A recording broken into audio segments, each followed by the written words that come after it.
So, I am Cypher. I am head of Starfleet engineering over at Pegasus Fleet, part of the resources department there. To cut a very long story short, and to cut through all of the long-winded explanations, it basically means that I am the one looking at all the ships, the ship classes that are used across basically all of Star Trek, working out what fits, what doesn't, things of that nature. So we're going to be kind of looking at why is this an important role within the various fleets, the process of how we start putting all of these options together, making it all fit together, and going from there. I've got the chat pulled up, so I will try to address questions as I go. And also, I'll make some time at the end, too. So whenever we got questions, feel free to jump in. Just drop it there in the chat. So, why is this role so important? Why don't we just let anybody bring in whatever ship they find in Alpha, Beta, Delta, Gamma, Zulu Niner fandoms? Yeah, I learned there were multiple layers of the memory system for canon, and it still staggers me. Firstly, we want to look at these options from the perspective of the COs. We want to give options for making it possible for potential COs to have something that they can choose from to tell the stories that their sim wants to tell. One of the sort of red flag questions that sometimes comes up is which ship is best, like categorically. But let's be honest, if we went strictly off of that, every fleet would just be flying Sovereigns, Defiance, and maybe Inquiries.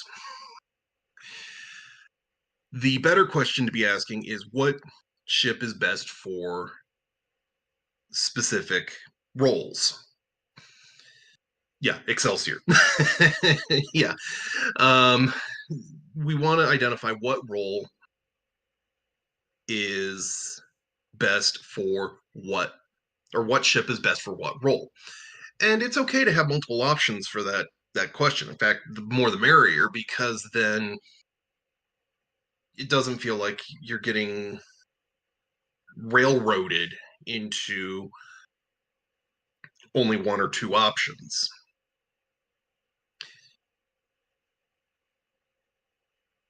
And to be completely honest, the more diversity, the more that already helps answer one of the big questions. How do I make my sim stand out? And as we all know, your ship is pretty much your billboard. That's advertising what your sim is.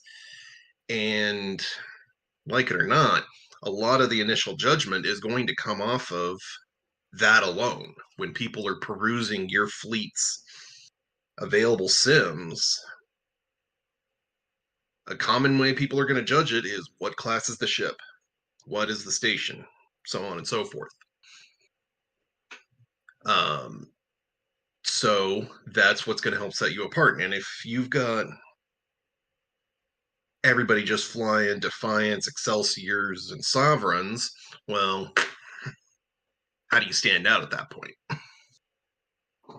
That's not to say that having the same of, multiples of the same class are a bad thing, but it makes your life harder to try to stand out and tell people what are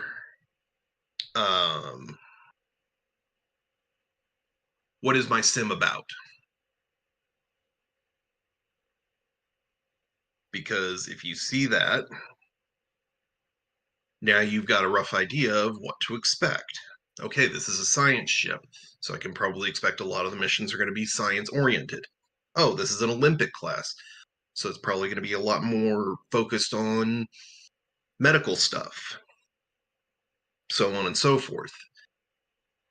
Yeah, there are going to be the ones where it's like, oh, the ship is being put into situations that it's not cut out for. Fair, but it gives people that first impression.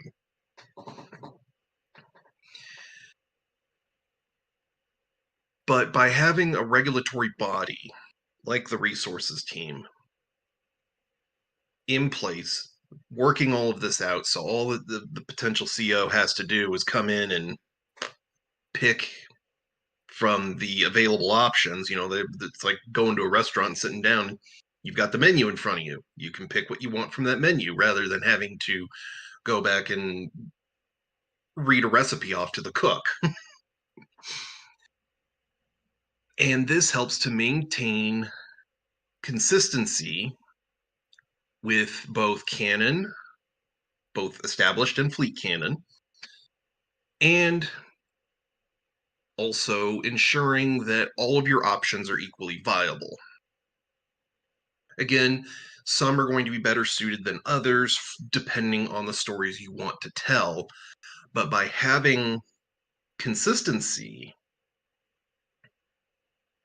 you have the ability to at least make sure that potential COs aren't picking options that they end up feeling like later that were traps, that they were bad choices.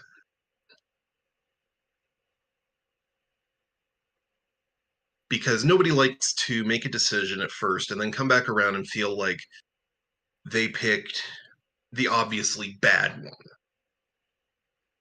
Nobody feels like they want to, or rather, they don't want to feel like they picked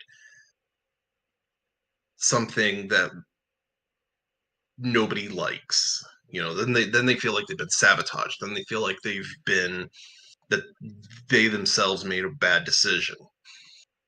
Whereas if you present all of your options as equally viable, now if that comes up, we can run that back closer to,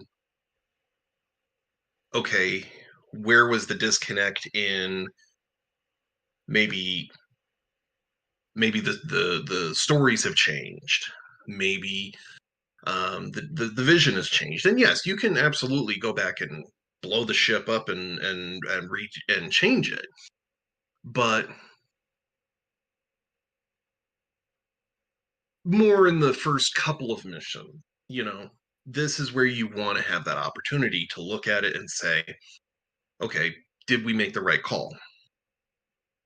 And it's easier if all options are equally viable to go back and assess, okay, maybe things didn't line up. Maybe my excitement, my initial vision has since transformed. Maybe the crew I've recruited has decided we're going to take things in a different direction instead of just going, well, I just picked a crap ship. And not in I wanted a old Miranda class to have the theme of my ship, my sim running on an old ship that's 50 years past its prime. No, we're looking more at not putting COs in the position of this is obviously a crap ship. We don't want it to be like Star Trek Online, where you pick the wrong ship for your play style and now you feel like you wasted time and effort and whatever. We also want to establish guidance and oversight when we're talking about modifications to existing ship classes. Yeah, wasted money. I didn't want to say the money part mostly because I hope you're not paying your resources department because if so, Doug and I need to have a conversation there. but um, but rather but yes, you are correct. The sunk cost situation, and it's no longer a fallacy; it's actually a reality. But yes, we also want to have something established as a baseline because then it puts us in a better position to be there for guidance and oversight when we start getting people that want to modify or create new classes. Now, when you look at when a request comes to you, it's no longer, oh, they just rejected it because they don't like me. Now it's, we have a set standard, we have a set precedent. Here we can quantify why that's not going to work or why that's going to work. Because unfortunately, and I hate to say this, but partly because I've been working on my own little side project, fanon ships are and beta canon ships are often the most unhinged, out of pocket things ever. I mean, STO is guilty of this for sure because they've got to keep making something that's bigger and better so that it sells more keys.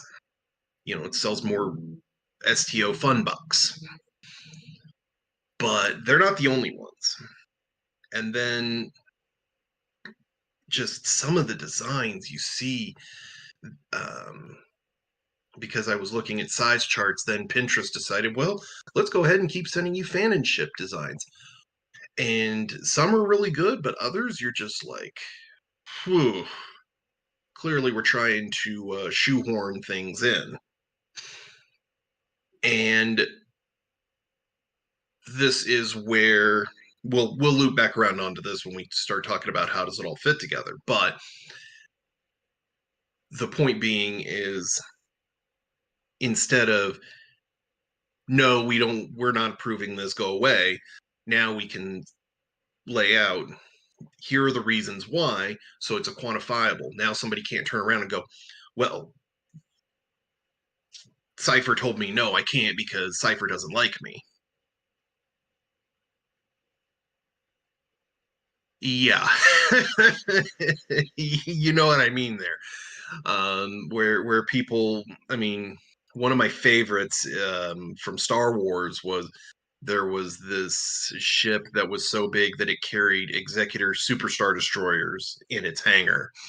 And somebody wrote this response letter in character about it, and just the absurdities, like how the various crews were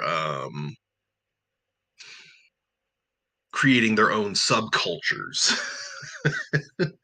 The like engineering had started its own cult praising the reactor.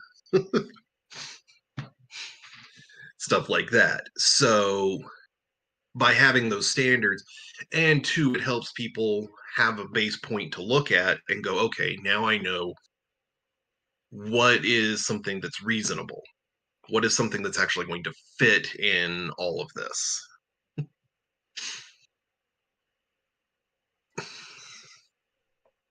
So then it makes that process a whole lot easier.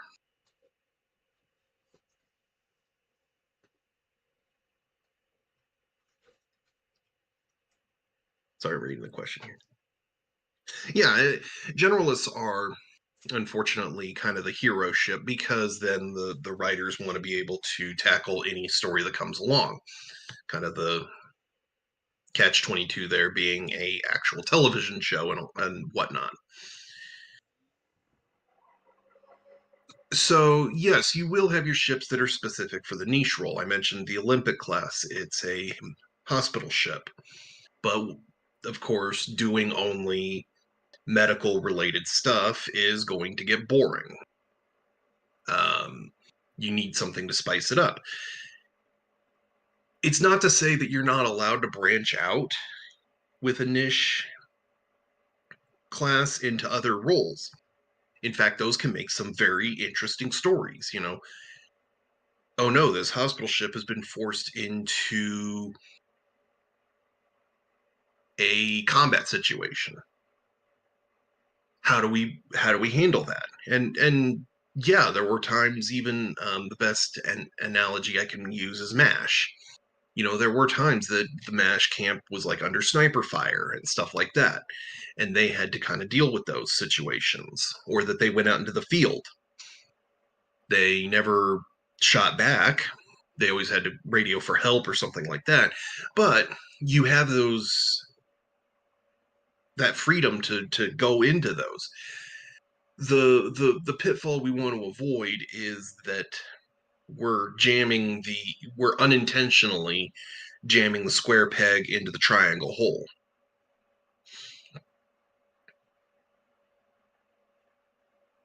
There's a difference between doing it unintentionally or doing it intentionally. Intentionally is where you're doing something like previously mentioned, the Nova class and the Delta Quadrant, um, where you're intentionally acting outside of the comfort zone because that's part of the story. Whereas doing it unintentionally is that you didn't mean to pick it. You were just like, oh, this looked cool. And then come to find out that it was vastly unsuited for the situation. So there is absolutely nothing wrong with picking a niche class, just as there's absolutely nothing wrong with doing that. And yeah, you do want to have that coordination within your crews and tell them, okay, we're going to be doing a situation that's outside of our niche. We're a parliament class, we do engineering projects, and now we have to help with a humanitarian crisis. And this can spark some fun ways of how do we still kind of keep our theme, but we're fish out of water. So, in all honesty, if you know what you're getting into on the outset, because of the options presented by the resources team, you can have more fun with it rather than feeling like you just pigeonholed yourself and typecast yourself.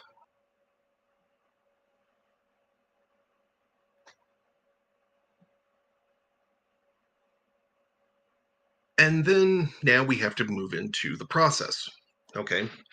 We want to make this offering. We want to have this menu of cool stuff that caters to a wide range of tastes. But how do we make that work? My process is you always start with. Excuse me, that's Odie. He's come to join us too. You always want to start with alpha content.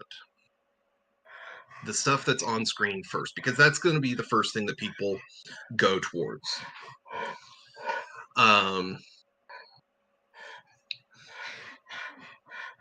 So you want to start there. Similarly, you want to start with things that you saw that you can quantify on screen first.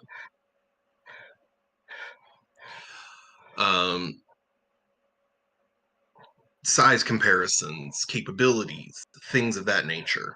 You always want to start there because that's always going to be a good baseline and can answer a good number of your initial questions. Unfortunately, the reality is that outside of the heroes of whatever setting you're in, many of these kind of only appear for maybe 30 seconds. He's just an old guy. He's just up there in years.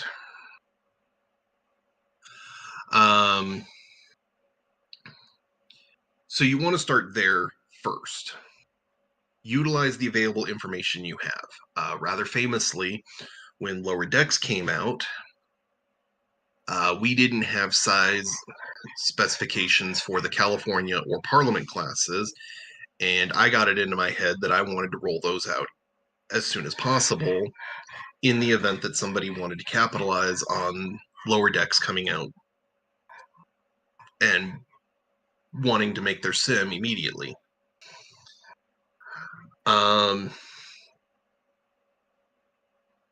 Because those size dimensions weren't out, I was the lunatic who pulled up the MSDs because those were out, the master diagrams, and proceeded to make measurements using a known quantifiable, which were the shuttlecraft, because we had the dimensions of those, and I ended up measuring them out using a ruler made of shuttlecraft.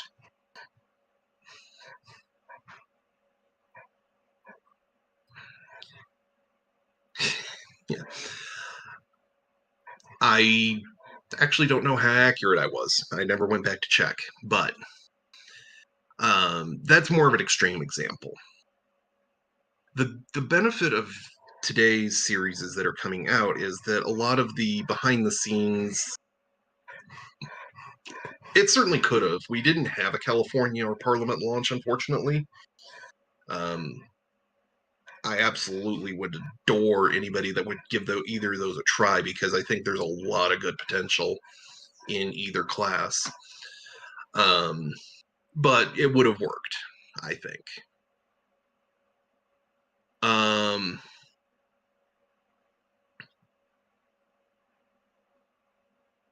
But the to get back on track, the cool thing about with the availability of information these days is that the showrunners and the people involved behind the scenes often will post this additional information through social media. For example, throughout season 3 of Picard, Doug Drexler was putting stuff out left, right, and center. I know his Facebook page, for example, he put all of the various details of the Excelsior 2 class.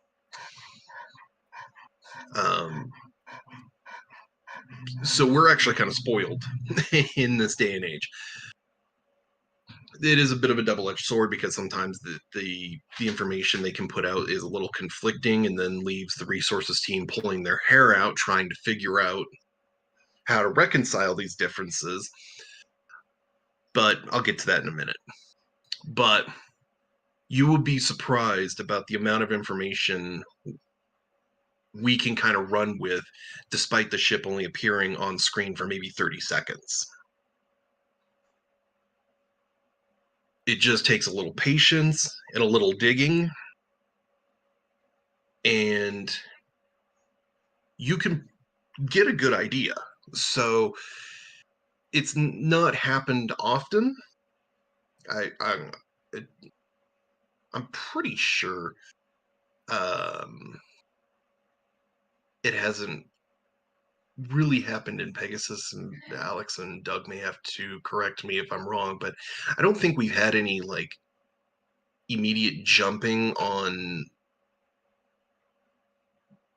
wanting to put a sim together with a ship that only just aired, like while the season was still airing. But it's a good feeling to be able to know that if that circumstance were to occur, we can meet that need, and meet it in a surprisingly short time. Like, yeah, I was going a bit overboard making my own ruler out of Type 8 shuttles to measure the length of a California class, but there was the good feeling of knowing if somebody, while season 1 of Lower Decks was airing, that somebody got it in their head that they wanted to make a California class sim, we could probably get them put together without any significant delays.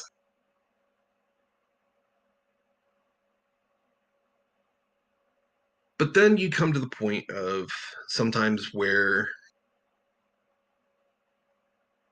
not everything's been posted to social media, or what was posted was very vague. What's there in alpha material is very vague. And so then this is where we have some of our more lively discussions, trying to extrapolate based on the available information. How does everything fit? Yeah, admittedly, this is going to be a lot of trying to read between the lines, context clues, guessing, well, educated guesses, and just trying to make the puzzle piece fit where there's a lot of open areas. And this is then where sometimes other material can come into play. This is where sometimes then I will look to some beta canon material. I will caution against going too deep into that. The reason being is beta canon regularly contradicts itself. Um, it's staggering. I some ships, if they've only appeared in a handful of things, they tend to be fairly consistent, or they just have nothing. But if it's appeared in multiple media, whew, like the the number of variations in the length of the Constitution class, the most well-known class of ship in Star Trek, and it seems like everybody's got an opinion on how long that ship is. But there are some things that can help when primary material is maybe creating contradictions. Um,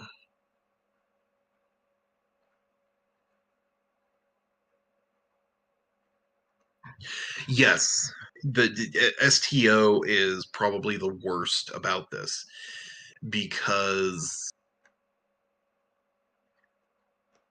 um, the connection of what STO is versus what many of these sims are is completely missed. STO is an MMORPG. It has to create these ships to basically fill their gameplay loop.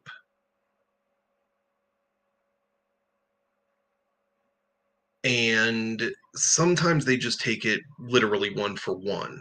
I have, like, if you go look at the memory beta article on the NX class, they start talking about how the NX was reintroduced in 2409 because it's a playable ship in STO.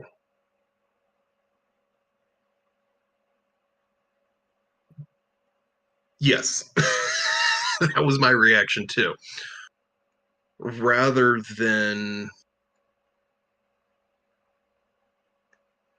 acknowledging that this was just a fun little thing for players to buy so that they could tool around in an NX class, they took it literally. And yeah, it's maddening. But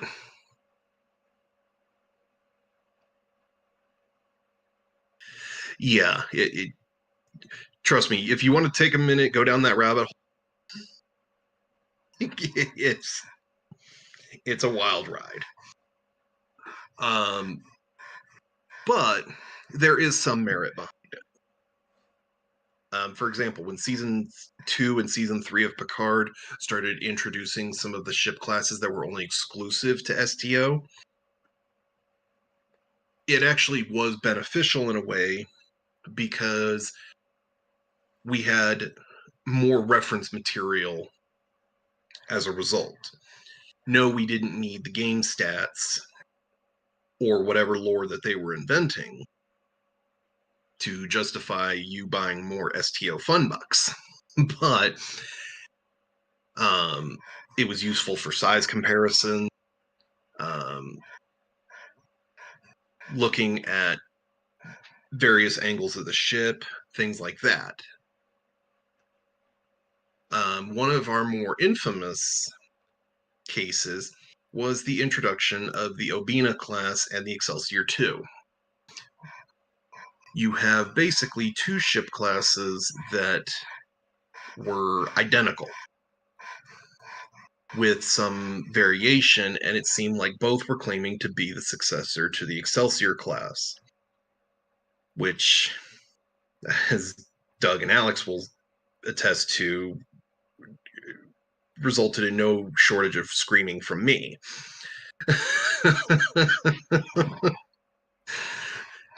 Because you have two classes doing the same thing, both purporting to be the successor of the same class, both operating roughly around the same time. And yes, you're going to have a lot of capability overlap, but that was too much overlap. Then it's like, well, what does this serve? What ended up being kind of the distinguisher was that I have the Star Trek Adventures RPG, and I'd recently gotten the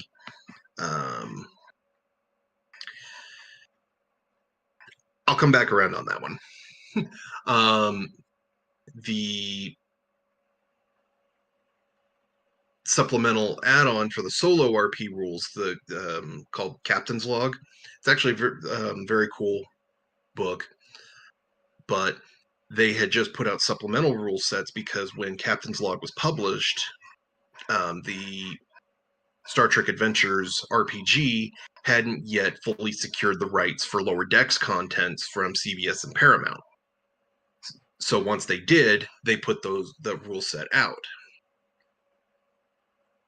And in it, they described that the Obina class had been more specifically geared towards the quantum slipstream drive technology. Thus, we were able to finally look at it and go, okay, we can identify that the Obina was more the original Excelsior successor. They're trying to do the great experiment again. Whereas the Excelsior 2 kind of took on the roles more known to the Excelsior contemporarily, which is that it was kind of the general workhorse class. Now, even though it was neither were explicitly stated in canon, we have this enough to work with, and if canon contradicts that information, we can come back and revisit that later, of course. But now, if somebody asks us what's the difference between the Obina and the Excelsior 2, now we have something we can present. And that's kind of my best example of looking at beta content, finding something that helps fill in some gaps, with the understanding that if alpha canon contradicts that, we'll go back and revisit that later. And your question regarding the Sovereign and Excelsior actually leads me nicely into how we make it all fit together. Because we want to identify how does everything fit within the confines of that fleet, and how do these ships evolve? The Sovereign was more designed based on the circumstances as the flagship, but with a tactical edge. You have to remember that this class came out when everybody was looking to fight the Borg. The Borg was the premier threat on everybody's mind. So a lot of the ships that rolled out around the early 2370s had that in mind. Saber, Akira, Sovereign, Defiant, Steam Runner. These were all ships that were looking to that first. Now in the Sovereign's case, it was so heavily over-designed that it kind of just became the pinnacle of Starfleet technology at the time. But the Excelsior, rolling back the clock, the Excelsior first started out as it was going to be the biggest, fastest ship. They were trying to get into the transwarp experiments. It just so happened once that project completely failed that they had still over-designed it to become the workhorse of the fleet for the better part of 70 years.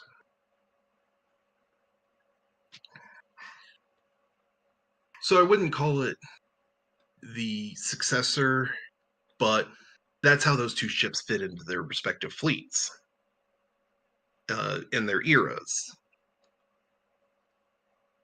Because the first thing you always want to look at, regardless if you're looking at Star Trek, Star Wars, Stargate, and regardless of faction, you want to look at their doctrine. How do they operate?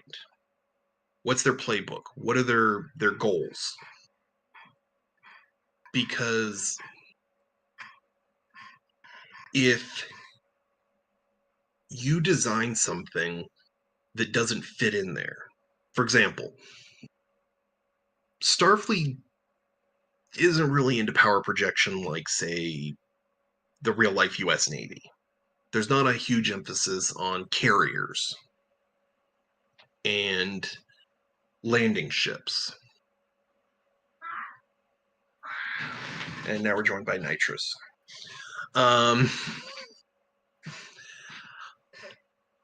So then trying to justify a true fleet carrier or a true troop ship becomes a lot harder in the context of Starfleet. Whereas in Star Wars, the Imperial Navy, you could probably make a good case for that, for one of those, because they are a power projection navy. So you want to look at first that. How do they operate? A purebred warship, for example, in Starfleet, is the exception, not the rule. Case in point, the Defiant class. The Defiant was very unusual because it was a pure warship. Its scientific and exploration capabilities were practically non-existent. This thing was designed to fight, and that made it unusual. And a common thing that a lot of fan and ship designs start falling into is not just the fact that they design something that needs to be measured in AUs rather than meters, but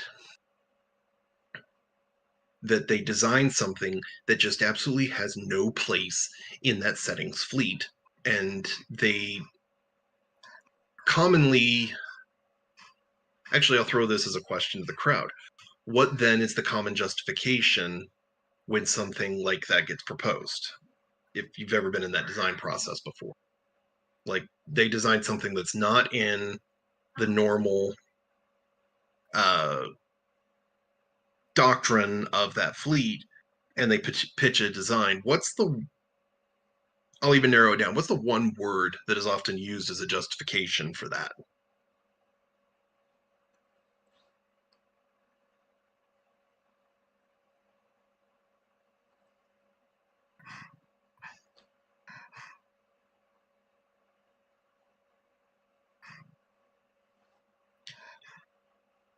Close. Close. Anybody else?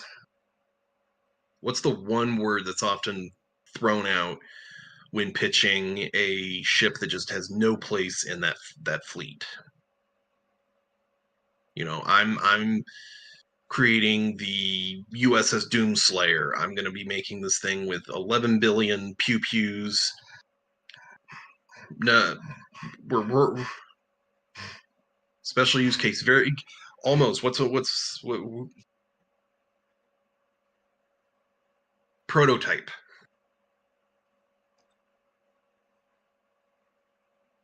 That word is a red flag.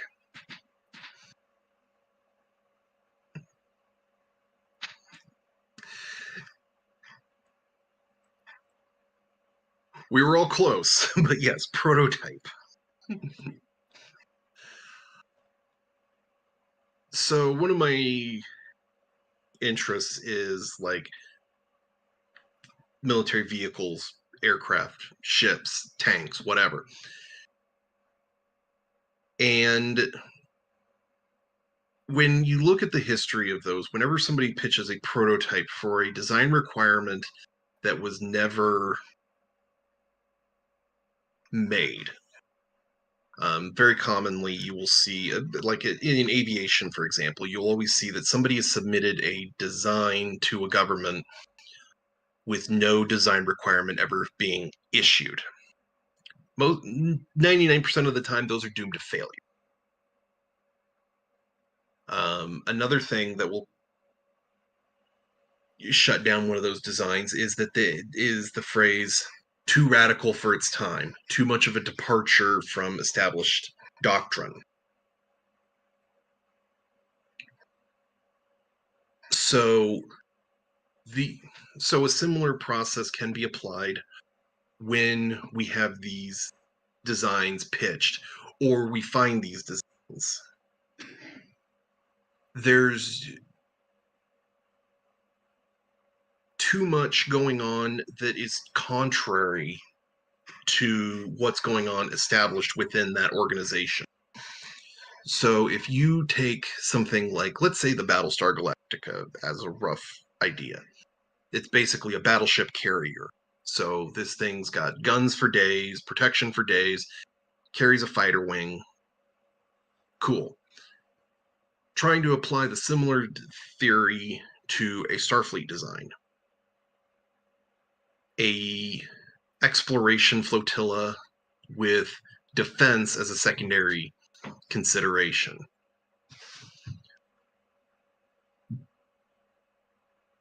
That's not going to fly because then the next question is, well, what's its exploration value? Well, none. It's there to go pew pew pew and blow up the board.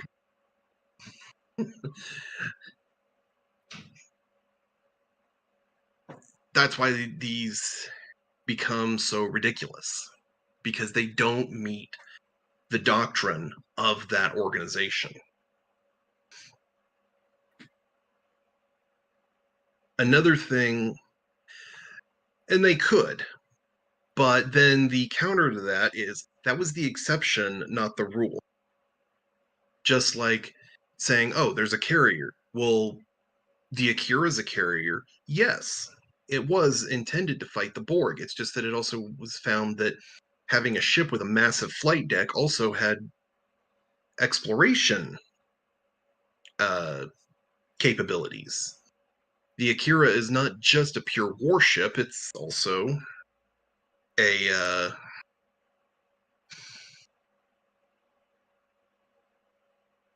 it still has a place in Starfleet. It still fulfills the peacekeeping mandate. You know, it could still be used as an exploration ship. It can still be used for scientific purposes, exploration. I already said exploration.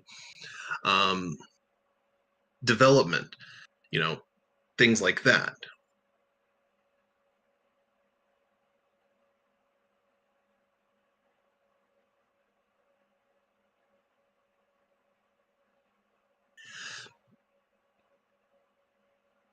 The dangerous part with trying to take one-offs and prototypes that it appeared in canon is that you still need something that fits in the context of things. First of all, the cloaking device was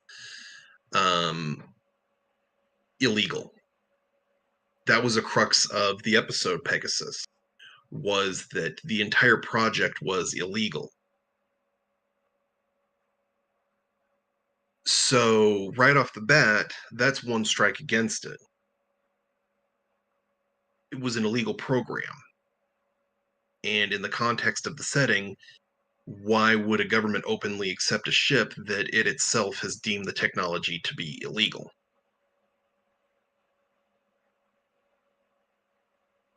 So a prototype, it's not so much looking at canon, it's looking at what's going to actually get accepted. What's something that's going to fit the parameters of the operating organization? I'd like to take you through a moment through how we came to this through our own journey in Pegasus Fleet with the Monarch class.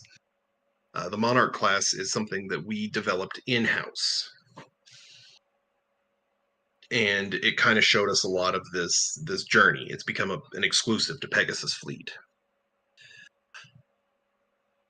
We first, of course, started with just a really cool image. It was and Picard season 2 hadn't come out, so had it done that, we probably wouldn't have pursued it. But now that we did, we still love it, so we're going to hang on to it.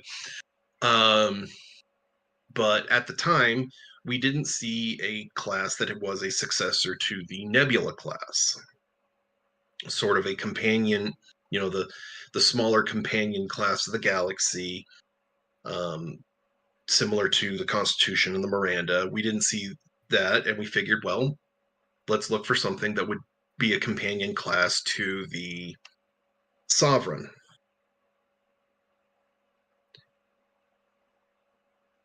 And through some searching, we found something that fit the bill. It was literally just somebody took a model kit of the Sovereign and a nebula and turned it into a nebula Sovereign. And then we asked, what role would that fill? It's still going to fill the same role as the Nebula, a multi-purpose ship. It's got the mission pod, so it's going to fill a multi-purpose exploration capability. Yes, it's going to inherit the Sovereign's teeth, because it's basically the Sovereign saucer section, but it's still going to be more of a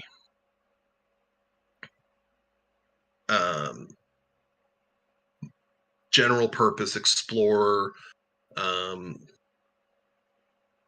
type ship.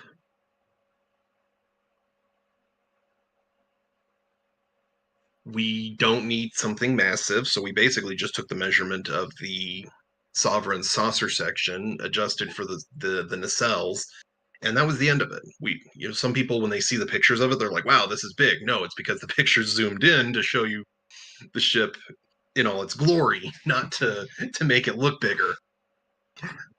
That's the weird thing with pictures. Sometimes when people see like that the ship is taking up most of the picture, they assume, well, this must be a big ship. No, it's because we want the ship in full view. We want. You can take something teeny tiny and still make it the center of that image. You're just trying to show it in all its glory. So the point being there is,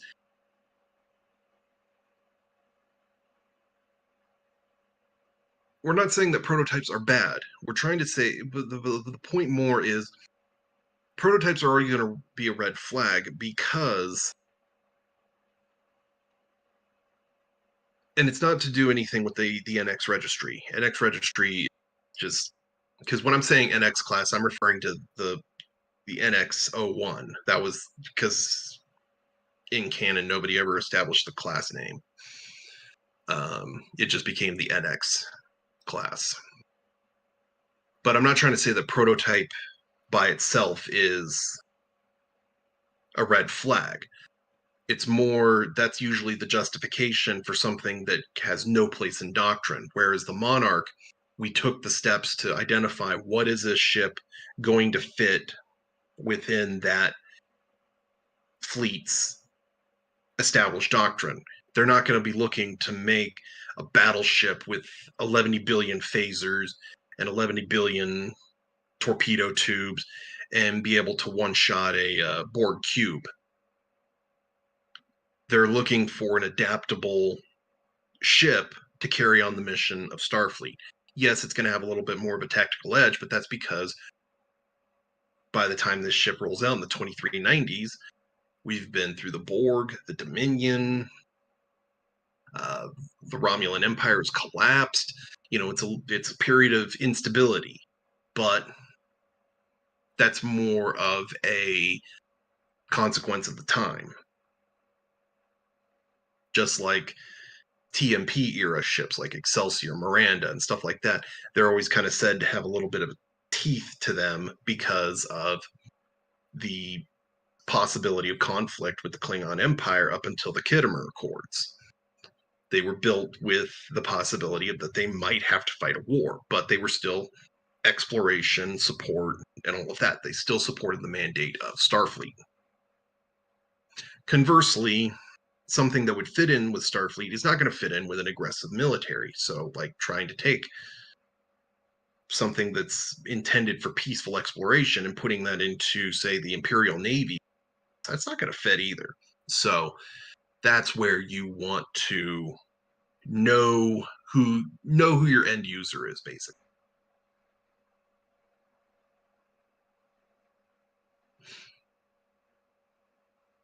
And another pitfall to avoid, and I left this off my thing, and then I'll open up for any general Q&A, is don't get hung up on things that try to quantify everything.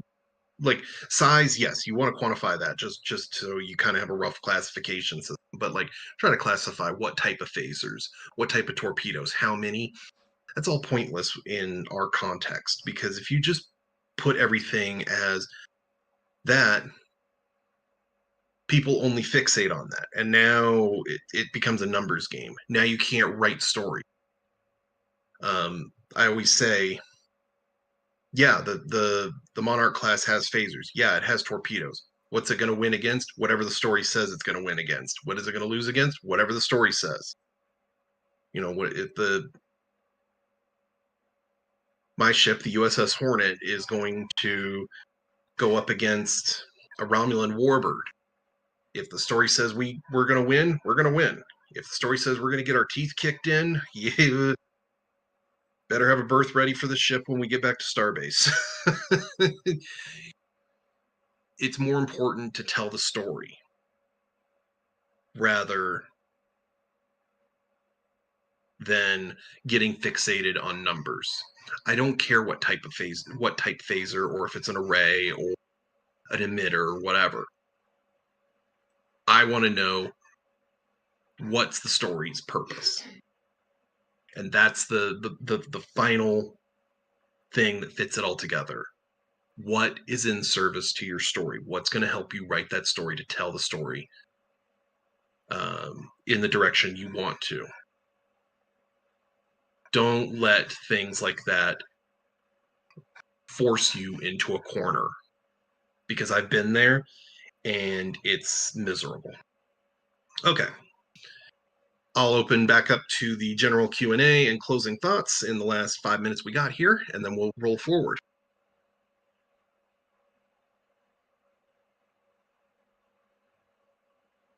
Yeah, with smaller, well, and I know the Valkyrie. I love that fighter because I played Invasion, and I love the Type 1 Valkyrie. I think that's like perfect. I love it more than the Peregrine.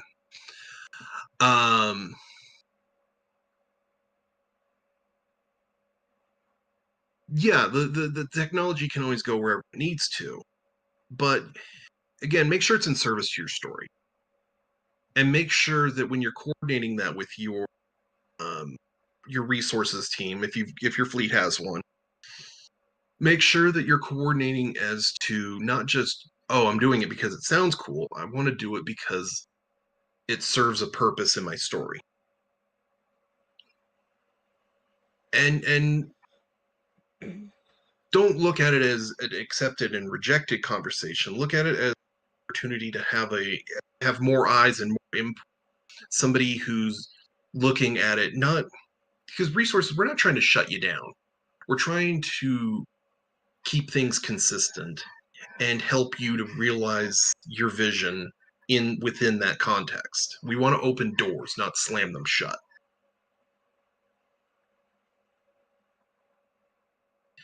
And yeah, and that's another thing too, is by having more options, we don't have to do like what some fleets do and basically tell you, we have this ship, and this ship available. You're going to pick one of those three.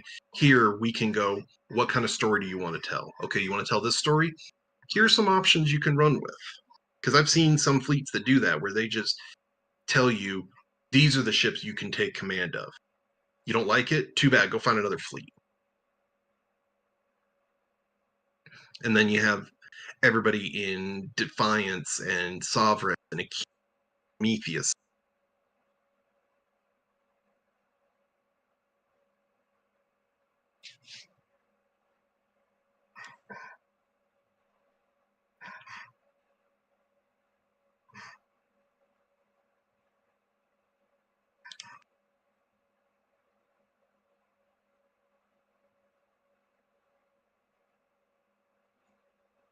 Still got a little more room for any other questions, comments, concerns, stuff like that.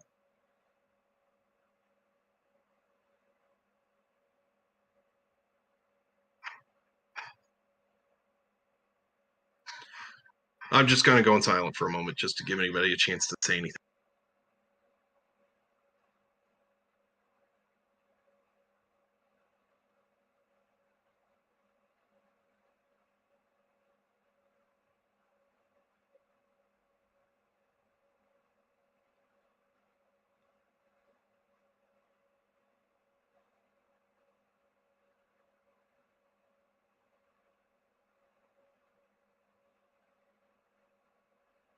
Well, thank you. I appreciate it.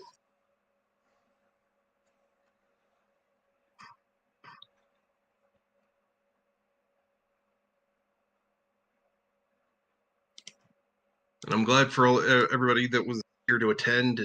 And this was my first voice one. I'm definitely going to be doing more. Kind of throws me back to when I would teach classes for my previous job. So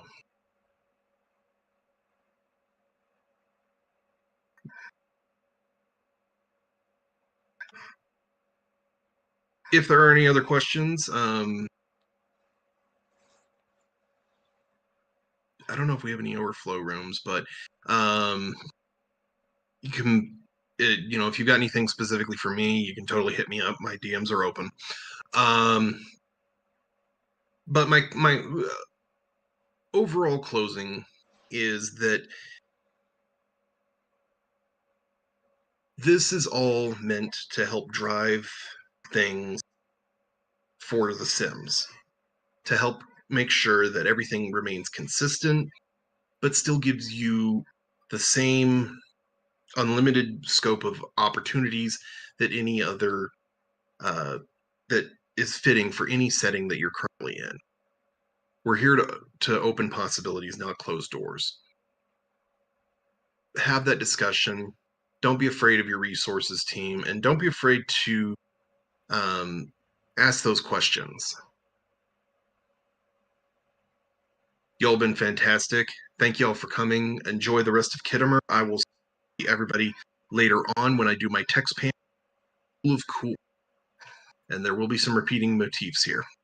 So thank y'all for coming and enjoy the rest of Khitomer.